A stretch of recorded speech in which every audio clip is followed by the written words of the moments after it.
जय जगन्नाथ सांग मैंने केमती अच्छा आशा करुँची आपण मैंने बहुत ही भलरे थिबे।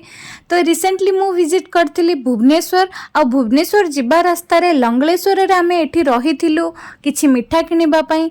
आ एठी आपण देखि पारुथिबे केते सारा छेनापोड़ अछि आ सेटा भी फ्रेशली प्रिपेयर्ड माने सांगे सांगे से बनै की रखिचंती छेनापोड़। आपण जदी चाहुचंती ताहले फ्रेशली छेनापोड़ किनि पारिबे।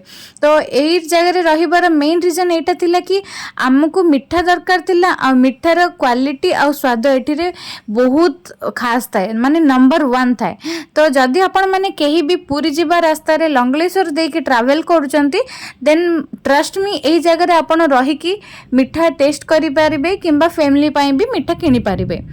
आउ एई वीडियो रे मु आपण मानकु एही सब जिंस देखेबा संगे संगे आपण को एटा भी कहि देबा को चाहूची जे एठी मिठा संगे संगे भी मिक्सचर भी अच्छी गांठिया भी अच्छी आउ सेव भी मिलुची आउ बहुत वेराइटी रो मिठा भी एठी अच्छी।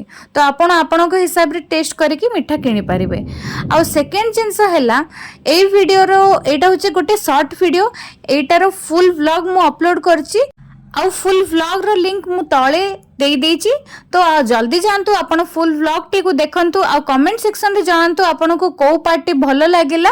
आ जदी आपण केबे लंगलेश्वर जाउछंती ताले कमेंट सेक्शन रे जरूरी जणेबे कि आपण केबे मिठा किनिचंती किंबा मिठा खाइचंती मते सेटा जरूरी जणेबे। रहिली जय जगन्नाथ।